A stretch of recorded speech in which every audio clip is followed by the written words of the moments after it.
I've lived in this neighborhood for years, long before the HOA sprouted up like a weed.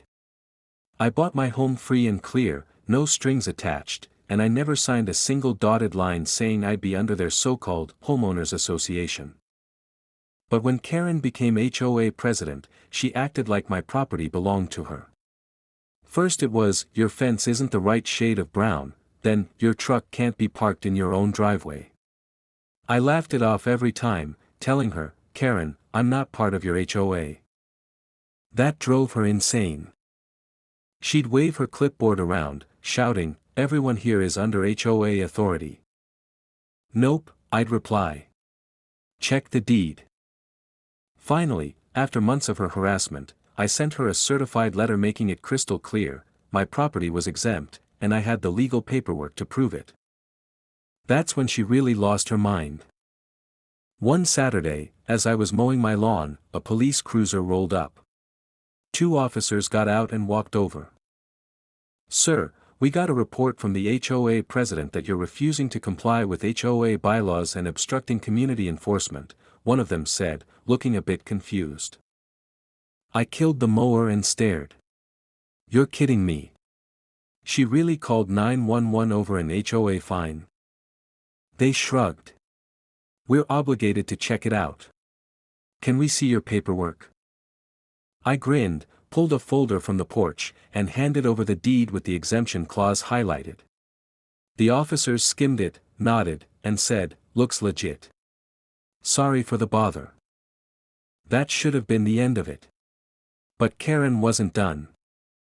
She stormed out of her house across the street, shrieking, arrest him. He's refusing orders. One of the officers calmly replied, ma'am, he's not part of your HOA.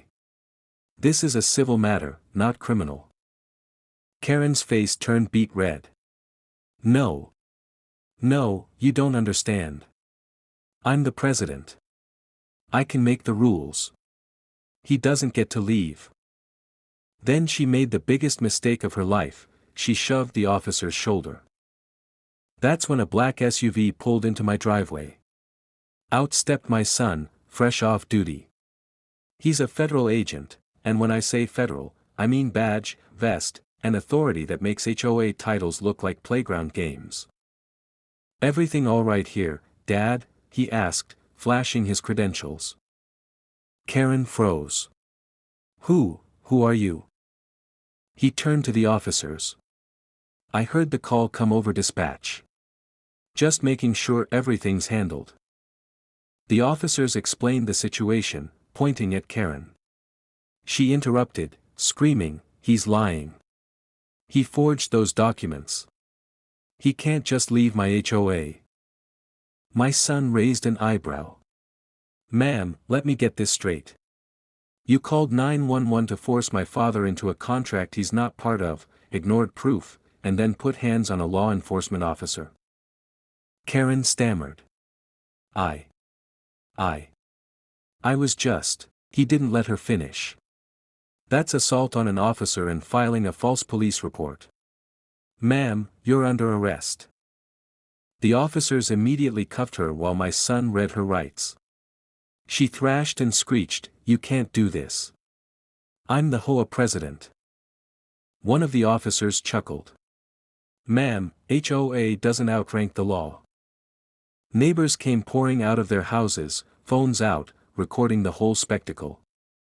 Karen was dragged to the cruiser, kicking and yelling about how the community would fall apart without her.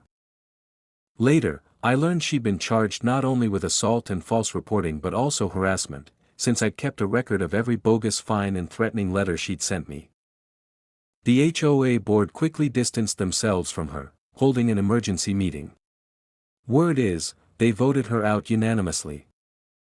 Now, every time I walk to my mailbox, neighbors smile and say, how's your son doing?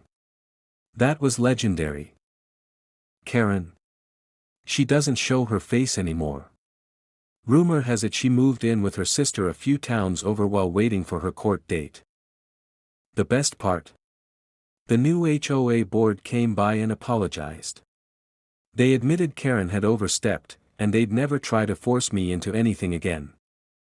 I shook their hands and said, good. Because if you do, you'll be meeting my son again, and next time, he won't be so polite.